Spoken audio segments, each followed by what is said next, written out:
준비된 상태에서 자신의 영적인 아들이라고 생각하는 디모데에게 서신을 보내죠. 그게 이제 어찌 보면 이 디모데후서는 사도 바울 생전에 마지막 쓴 서신이라고 볼 수 있어요. 이제 얼마 후에 이제 사도 바울은 순교자가 되어서 이제 목이 잘려 죽게 되어지죠.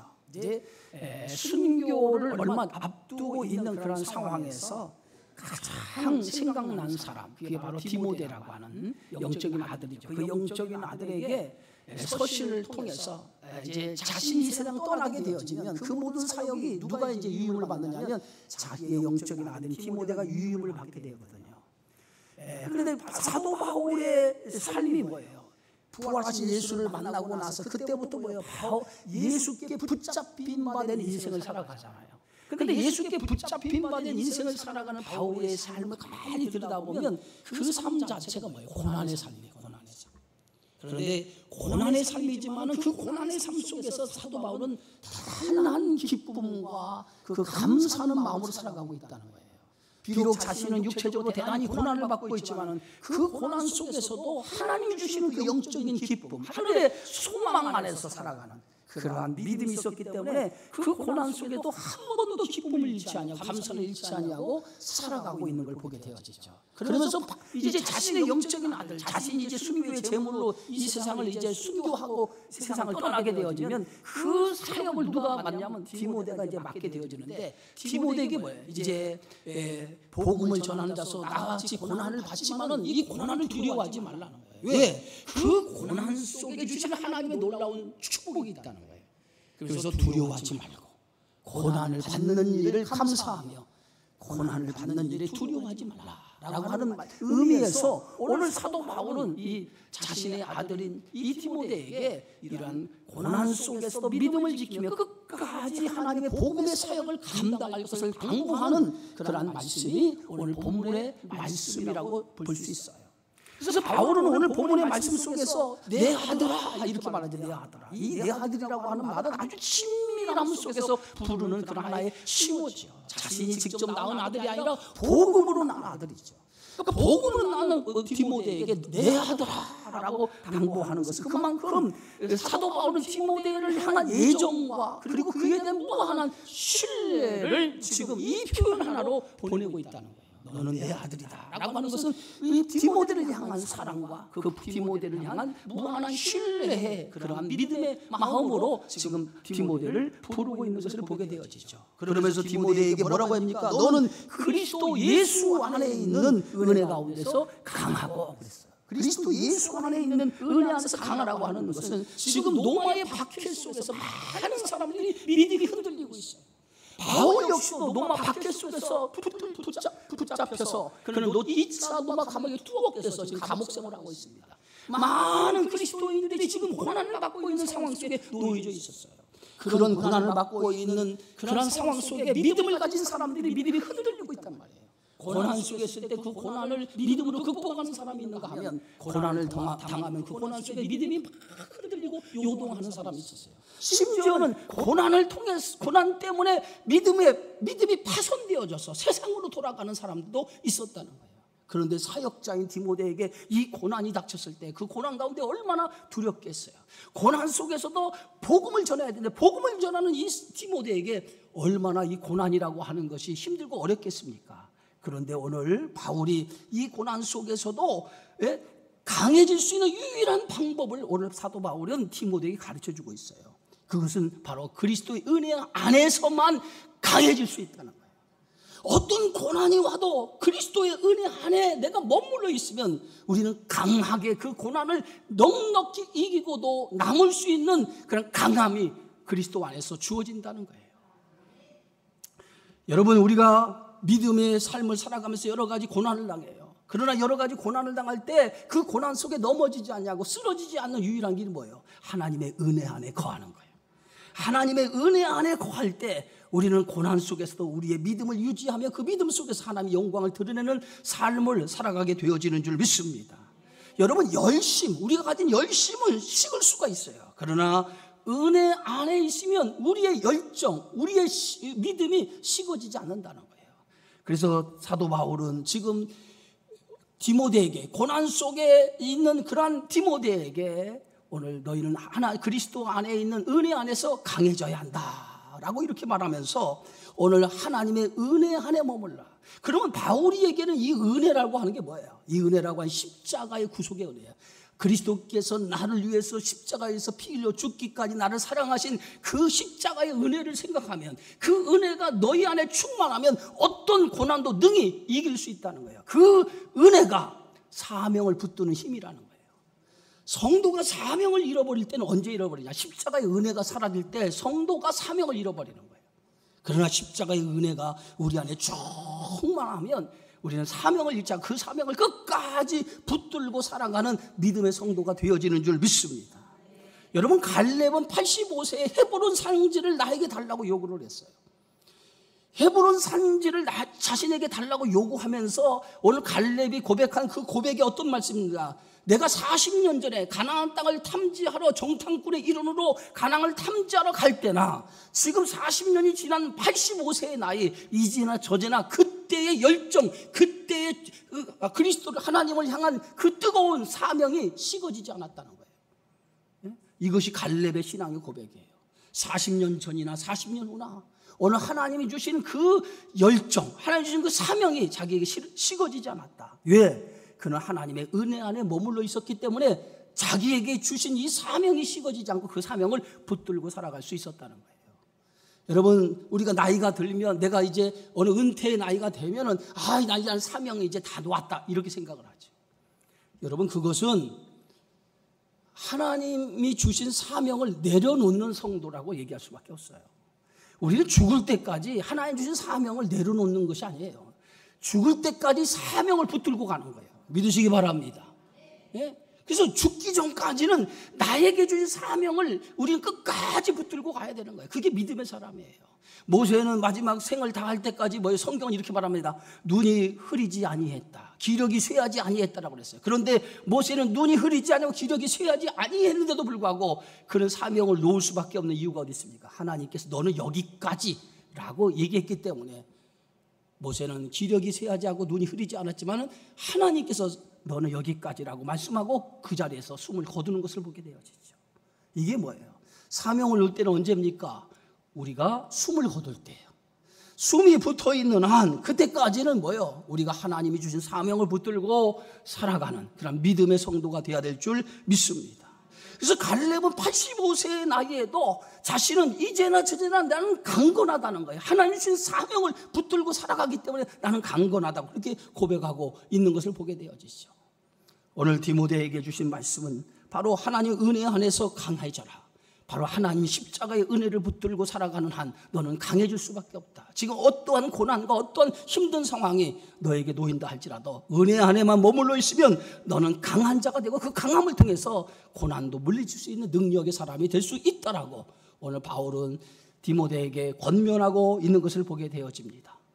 또한 에베소 6장 10절에 보면 이렇게 말하고 있어요. 너희가 주 안에서와 그 힘의 능력으로 강건해지고, 우리가 강건해지는 유일한 방법은 뭐예요? 주 안에 머물러 있을 때, 주 안에 있을 때 우리는 강건해질 수 있다는 거예요. 여러분 항상 주 안에 머물기를 주의 이름으로 축원합니다. 어떠한 고난이 하고 어떤 힘든 상황이 여러분에 펼쳐 있다 할지라도 주 안에 거하기만 하면 우리는 강건해질 수 있다는 거예요. 그 어떤 고난도 어떤 어려움도 능히 이길 수 있는 강한 힘이 그리스도 안에서 우리에게 주어지는 줄 믿습니다. 그래서 마귀와 싸워 이길 수 있는 유일한 힘이 어디 있어요? 그리스도 안에 있을 때 마귀와 싸울 수 있는 거예요. 그러나 우리가 그리스도를 떠나면 우리는 마귀를 이길 수 없어요. 그리스도 안에 머무는 신앙이 되어지기를 주의 이름으로 축원합니다. 축원합니다. 두 번째는 오늘 성경의 말씀에 보면 2절에 이렇게 말하냐. 다 같이 읽어봅시다. 또 내가 많은 증인 앞에서 내게 들은 말을 충성된 사람들에게 부탁하라. 그들이 또 다른 사람을 가르칠 수 있으리라. 많은 사람들 앞에서 내게 들은 바. 그러면 오늘 바울에게 많은 사람들 앞에 내게 들은 바. 이 내게 들은 바 뭐예요? 바울에게 들은 것. 그게 뭐예요? 디모데에게 주신 말씀이 뭐예요? 복음이죠, 복음.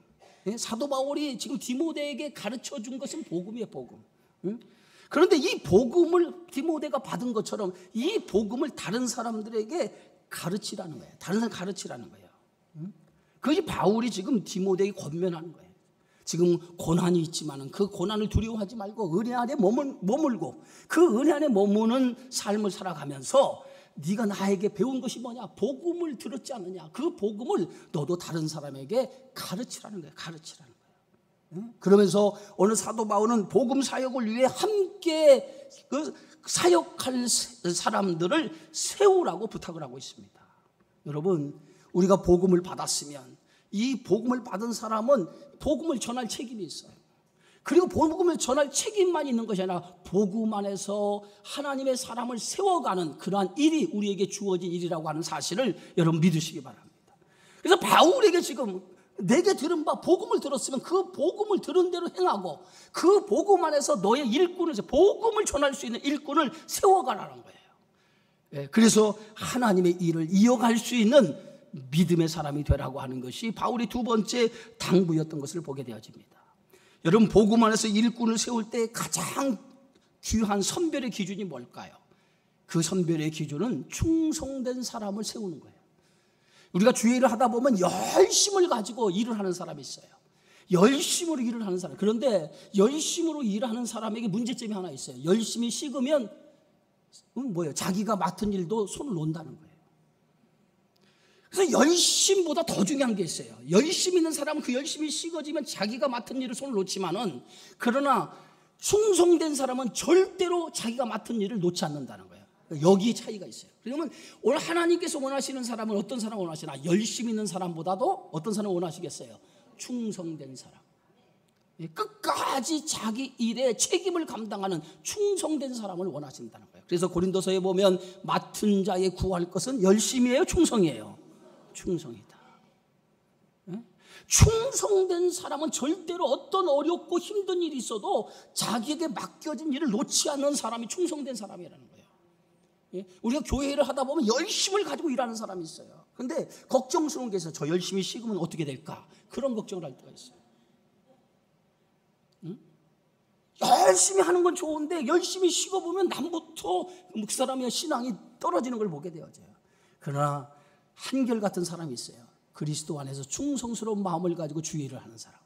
그 충성스러운 마음을 가지고 주의 일을 하는 사람은 변하지 않는다는 거예요. 변하지 않는다. 그래서 바울이 오늘 디모데에게 주신 말씀 가운데 하나가 뭐냐? 충성된 사람에게 부탁하라. 네가 나에게 복음을 들은 것을 이제 너는 사람을 세우는데 어떤 사람을 세우나? 충성된 사람을 세워서 그 충성된 사람으로 하여금 복음을 전할 수 있도록 하라는 거예요. 왜? 충성된 사람이야말로 변질되지 않아요. 끝까지 복음의 사역을 감당하는 사람이 되기 때문에 충성된 사람을 세워서 복음을 전하는 일을 맡기라. 이렇게 부탁하는 것을 보게 되어지죠. 그러면서 세 가지 비유를 들어서 얘기를 하죠.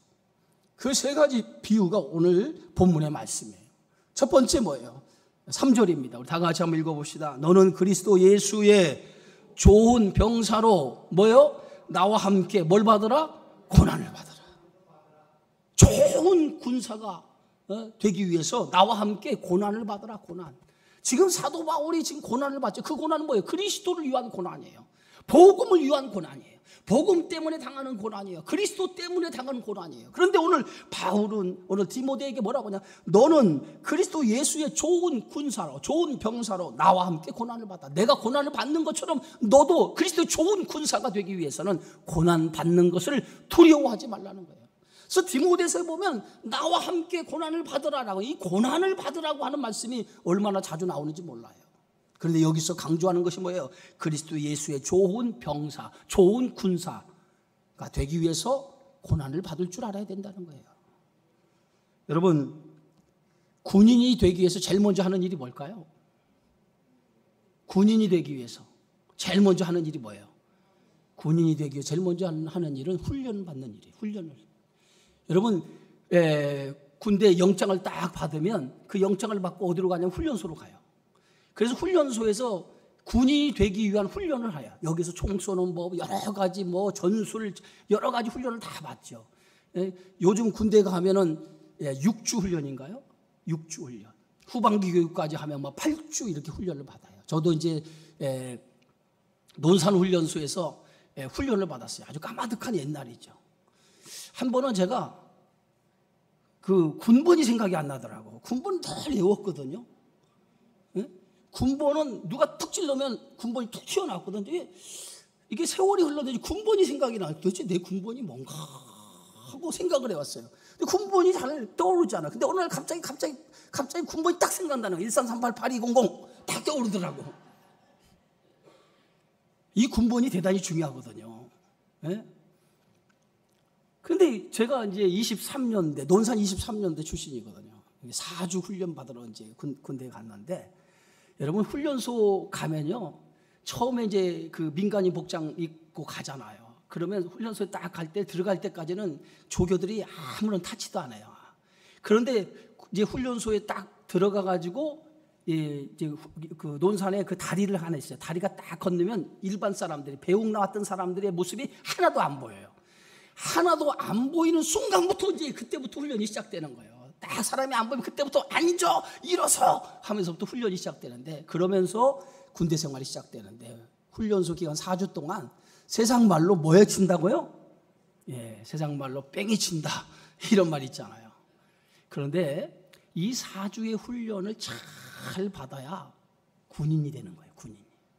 훈련소에 들어갔을 때하고 4주 그 훈련을 끝나고 나오면 눈빛이 달라. 눈빛이 달라요. 그냥 들어갈 때는 그냥 민간이랑 똑같은데 4주 훈련 딱 끝나면 눈빛을 딱 보면 그 눈빛에 뭐예요? 살아있어요. 군인이라고 하는 눈빛이 그 눈빛에서 보여요. 제 눈빛을 보세요. 눈빛에 군이라는 눈빛이 있나요? 다 흐리멍텅해져 가지고 세월이 지나니까 이런 군기가 다 빠지잖아요. 그러나 훈련소에서 훈련소 막 끝낸 군인을 딱 가서 딱 보면은 얼마나 군기가 바짝 들어있는지 모르잖아요. 근데 좋은 군인은 어떤 군이냐? 훈련. 그 4주의 훈련을 잘 마칠 때 뭐 계급장 하나를 딱 달아줘요. 그 계급장이 뭐예요? 짝대기 하나.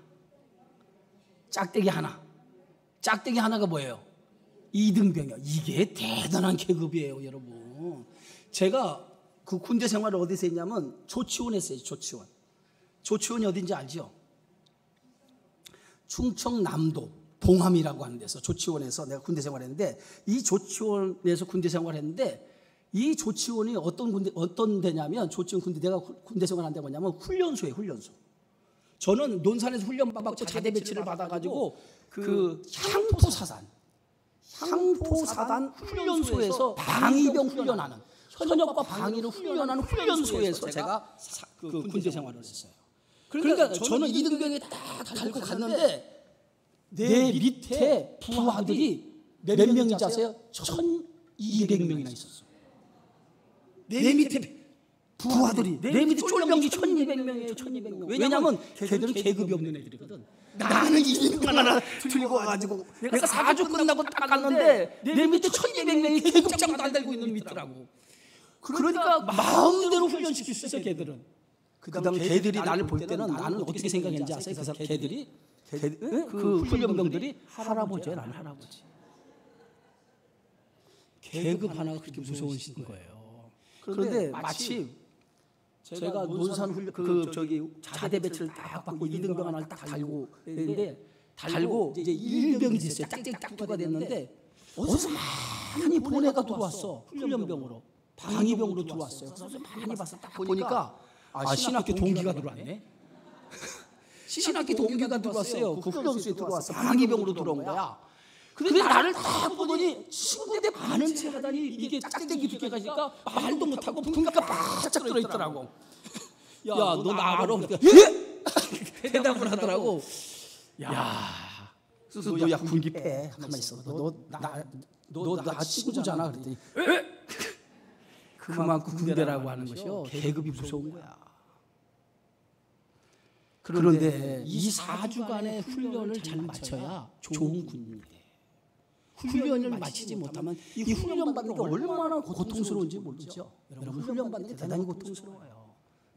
여자분들은 잘 몰라요. 화생방 한번 들어가 보세요. 눈물 콧물 다 빼가지고 나오면 앞을 쳐다보지 못해. 그런데 그 훈련을 다 마치면 눈빛이 살아있는 거예요. 그런데 보세요. 좋은 병사가 되기 위해서는 그런 과정을 어떻게 된다? 겪어야 된다. 좋은 병사는 그냥 되는 거 아니에요. 그러한 것을 겪어야 된다는 거예요.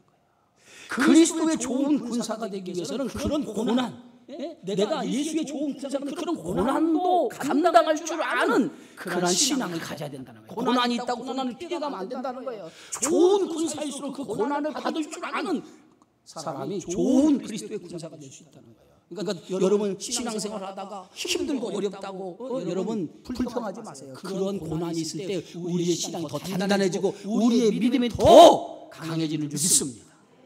고난을 두려워하지 말아요. 주의 일을 받는데 힘들고 어려운 일을 당한 있다고 그걸 두려워하지 말고 그걸 감사함으로, 기쁨으로, 아멘은 안 하시네. 감사함으로, 기쁨으로, 은혜로 감당하시기를 주의 이름으로 축원합니다. 힘들다고 그러지 말고 그걸 감사함으로, 기쁨으로, 즐거움으로 감당하세요. 그러면은 하나님이 기뻐하시는 줄 믿습니다. 그래서 오늘 바울은 디모데에게 자신이 지금 고난을 받고 있잖아요. 바울은 지금 로마 감옥에 투옥되면서 지금 로마로부터 고난을 받고 있는데 이 고난 받는 걸 두려워하지 말고 고난을 기쁘게 여기라 해요. 좋은 병사일수록 고난을 받아야 된다는 거예요. 그래야 하나님이 기뻐하시고 그런 고난을 통해서 하나님의 영광이 드러난다는 거예요. 바로 하나님의 사람은 고난 받는 것을 기쁘게 생각하고 감사하게 생각하고 여러분 영광으로 생각할 줄 아는 믿음의 성도가 되어지기를 주의 이름으로 축원합니다. 또 오늘 4절이에요. 한번 읽어봅시다. 시작. 병사로 복무하는 자는 자기 생활에 얽매이는 자가 하나도 없나니 이는 병사로 모집한 자를 기쁘게 하려 함이라. 여러분 어제 내가 신문에 보니까 어떤 게 나왔냐면 각 군대 입대한 청년이 애인이 보고 싶다고. 애인이 보고 싶어서 애인과 함께 바다야 구경하고 싶다고 탈영을 했어. 신문 봤어요? 기가 막힌 일이 있어. 군대 입대한 애가 애인이 보고 싶다고 애인과 함께 바다 구경하고 싶다고 탈영을 해가지고 나온 거야. 여러분 군대에 들어가면은요 세상적인 거 다 버려야 되잖아요. 우리가 예수 그리스도 안에 좋은 그리스도의 좋은 군사가 되기 위해서는요 세상적인 것을 버려야 돼요. 세상적인 것을 다 내려놔야 돼. 세상적인 것을 붙들고 그리스도의 좋은 군사가 될 수 없는 거예요. 자기 생활에 얽매이는 것, 그 모든 것을 다 내려놓지 아니하고서는 우리가 좋은 그리스도의 군사가 될 수 없다는 거예요. 그래서 복음을 위해서 살아가는 사람은 자기 만족과 자기 기쁨을 위해 살아가는 걸 내려놔야 돼요. 예? 복음을 위해 살아가는 자기 기쁨, 자기 만족을 위해 살아가는 것들을 다 내려놓고 오직 그리스도를 위해서 주님의 영광을 위해서 살아가는 삶이 되어야 돼요. 여러분들 주일날 되면은 다른 사람들은 이 더운 날 휴가철에 뭐 산으로도 가고 바다로도 가고 뭐 놀러 가잖아. 나는 한 번도 주일날 이거 어디 다른 사람들은 어디로 간다 난 놀러 가본 적이 없어. 그냥 교회하고밖에 없어. 그렇게 나는 교회하고 집 이거밖에 없어. 이렇게 얘기하는 후회스럽습니까? 아니에요. 이게 대단한 기쁨이고 대단한 행복이에요. 네? 그러잖아요. 자기 즐길 거 다 즐기고 자기 생활을 누릴 거 다 누리고 천국 갈 수 없는 거예요. 우리가 하나님의 일꾼이 되기 위해서는 자기 만족, 자기 기쁨을 내려놓고 그리스도를 위해서 살아가는 삶, 그것이 가장 복 있는 삶이 되어지는 줄 믿습니다. 그래서 병사로 복무하는 자, 복무하는 기간 동안에 예수의 좋은 군사로 살아가기 위해서는 내 생활에 얽매이지 않고 오직 복음을 위해서 복음에 붙들려 복음의 삶을 살아가는 성도가 될 때에 그런 성도가 가장 복 있는 성도라는 거예요. 자, 그러면은 두 번째 비유가 뭐예요? 자, 5절입니다. 자, 함께 읽어봅시다. 경기하는 자가 법대로 경기하지 아니하면 승리자의 관을 얻지 못할 것이다. 예? 경기하는 자가 법대로. 경기하는 자는 반드시 법대로 경기하죠. 그러니까 모든 스포츠 종목에는 다 뭐가 있어요? 룰이 있어요. 룰. 거기에 합당한 룰이 있어요. 그래서 우리가 스포츠 경기를 볼 때 룰을 알지 못하고 스포츠 경기를 보면 재미가 없어요. 그 경기마다 다 룰이 있기 때문에 그 룰을 알고 보면 재미가 있어요. 그러나 룰을 알지 못하면 재미가 없죠. 당신은 여기서 말하는 경기하는 자라고 하는 것은 4년마다 열리는 올림픽 경기예요. 4년마다 열리는 올림픽 경기인데 이 경기에 참여하기 위해서 그들이 열심히 4년 동안 훈련을 하죠. 훈련을 하고 그리고 경기에 참여하게 되죠. 그런데 경기에 참여하는데 4년 동안 열심히 훈련하고 경기에 참여하는데 그냥 참여하는 게 아니라 거기는 자기가 참여하는 그 종목에 따라서 종목의 룰에 따라서 경기를 해야 돼요. 근데 당시에 올림픽에서 최고의 꽃이 뭐예요? 마라톤이죠. 그렇죠? 그런데 제일 중요한 게 법대로 해야 되는 법대로 룰대로 해야 된다는 거예요. 여러분 88 올림픽에 100m 단거리에서 그 금메달 딴 사람이 누군지 아세요? 88 올림픽. 88 올림픽 때 우리가 4강에 올라갔잖아요. 뭐가 4강에 올라갔어요? 대한민국. 그죠? 맞나요? 월드컵. 죄송합니다. 월드컵 4강에 올라갔었잖아요. 88 올림픽 때 100m 단거리에 금메달 딴 사람이 누구냐면 캐나다 벤 존슨이라고 하는 사람. 벤 존슨이 100m 단거리에 간발의 차로 미국의 그 당시에 그 100m의 우승 후보자가 있어요. 칼 루이스라고. 흑인 칼 루이스가 우승 후보자인데 이 벤 존슨이 칼 루이스를 간발의 차로 이겨서 금메달을 머리에 걸었어요. 그런데 얼마 후에 이 벤 존슨이 금메달을 박탈당하고 맙니다. 왜 그런지 아세요? 금지된 약물을 복용한 금지 약물을 복용해서 결국은 금메달을 박탈을 하고 그리고 몇 년 동안 선수 어떤 시합도 출전할 수 없는 자격 정지를 당해요. 그래서 한순간에 명예도 실추해버리고 말았어요. 법대로 경기를 했는데 룰을 어긴 거예요. 그러니까 반드시 운동선수는 약물도 금지된 약물이 있거든요. 왜냐하면 순간 스퍼트를 발휘하기 위해서 약물 복용을 하면 그 약물 때문에 남보다 더 성적이 나올 수 있거든요. 그래서 금지된 약물이 있어요. 뭔가 스트로이드의 그 약물 같은 거 그런 약물은 다 금지되어 있거든요. 그런데 그 약물을 복용하고 단거리에 나섰다가 그게 적발이 된 거예요. 그래서 금메달을 빼앗겨버린 거예요. 룰을 어긴 거죠. 룰을 어긴 거죠.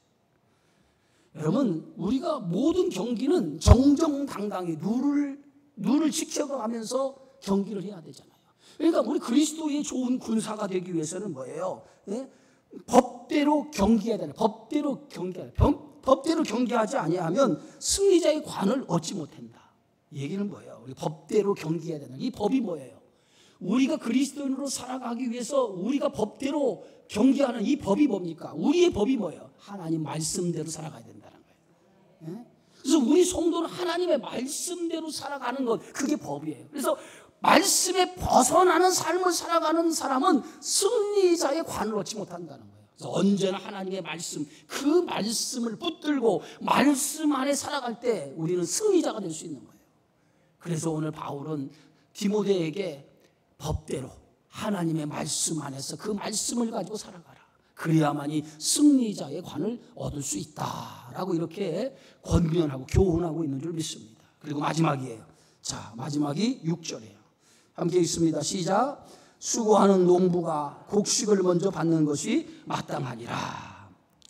여러분, 곡식을 심은 사람이 마지막 가을에 뭘 느껴요? 추수의 기쁨도 누리는 거예요. 곡식을 심은 농부가 제일 먼저 기쁨을 얻는 것이 뭐냐? 추수의 기쁨도 제일 먼저 얻게 되어지는 거예요. 그러나 이 농부가 추수의 기쁨을 얻기까지는 어떻게 해요? 그만큼의 수고와 노력이 있는 거예요. 수고와 노력 없이 곡식을 결실하는 기쁨을 얻을 수 없는 거예요. 그러니까 곡식을 얻기까지 뭘 줍니까? 물도 주고 또 잡초도 뽑아주고 거름도 주고 열심히 그 곡식이 잘 자라기 위해서 추수 때까지 열심히 가꾸는 그러한 열심이 있잖아요. 그러한 열심을 통해서 열매를 거두게 되는 기쁨을 얻게 되어지는 거예요. 바로 복음을 위해 수고하는 자가 될 때에 그 수고하는 사람이 나중에 복음의 열매를 경험할 수 있다는 거예요. 여러분 복음을 위해 수고하지도 않고 복음의 열매를 기대하는 거 그건 있을 수 없는 거예요. 우리가 전도를 열심히 전도를 합시다 그러면 요즘 세상에 길거리에 나가서 전도한다고 전도가 됩니까? 이렇게 얘기하는 사람도 있어요. 그 말이 틀려요? 맞아요? 일부 맞고 일부 틀려요. 그런데 중요한 것이 있어요. 씨를 뿌리면 그 씨가 반드시 어디선가는 열매를 맺는다는 거예요. 그게 하나님의 나라의 법칙이에요.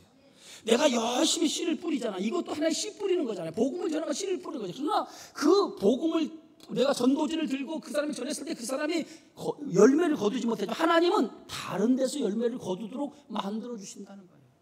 그러니까 땀 흘리는 것은, 따릅시다. 땀 흘리는 것은 공짜가 없다.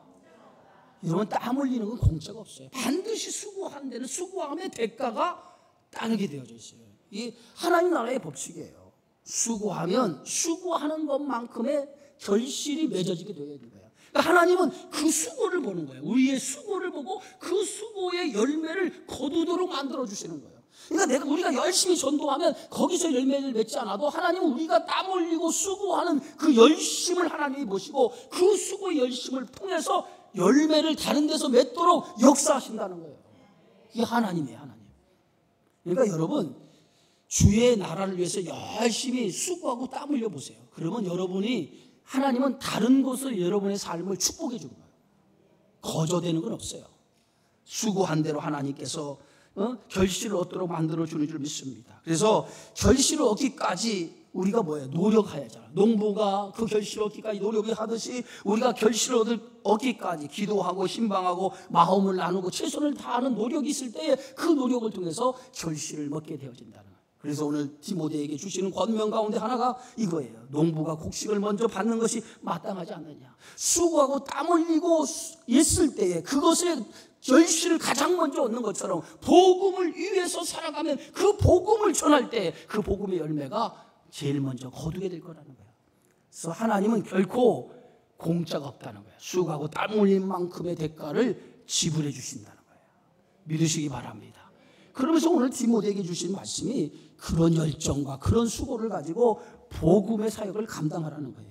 그러면서 이렇게 말합니다. 내가 말하는 것을 생각해보라. 주께서 범사에 내게 총명을 주시리라. 내가 지금까지 너에게 주는 말을 잘 생각해보라는 거예요. 하나님께서 너에게 총명을 주셔서 지혜와 명철을 주셔서 이 모든 일을 감당할 수 있도록 하나님이 역사하신다는 거예요. 네? 그러면서 마지막이 뭐예요? 8절이에요. 다 같이 한번 읽고 말씀을 마칩니다. 내가 전한 복음대로 다윗의 씨로 죽은 자 가운데 다시 살아나신 예수 그리스도를 뭐하라? 기억하라. 오늘 우리가 항상 이 마지막 절에 있는 말씀처럼 예수를 기억하며 살아가는 거예요. 그리스도를 기억하는 뭐냐? 그리스도를 기억하라는 것은 죽은 자 가운데서 살아나신 예수를 기억하라는 것은 뭐예요? 우리의 복음은 헛된 복음이 아니라는 거예요. 부활의 생명이 있는 복음이라는 거예요. 죽은 자의 복음이 아니라 죽은 자 가운데 살아나신 복음이라는 거예요. 우리가 고난을 받아도 그 고난으로 끝나는 것이 아니라 고난 가운데서도 하나님의 생명의 부활로 나타나는 이 부활, 그리스도의 부활을 기억하며 살아가라는 거예요. 그러므로 우리는 현재를 살아가는 사람이 아니에요. 한번 따라합시다. 그리스도인은 현재를 위해 살아가는 사람이 아니라 미래를 위해서 살아가는 사람이다.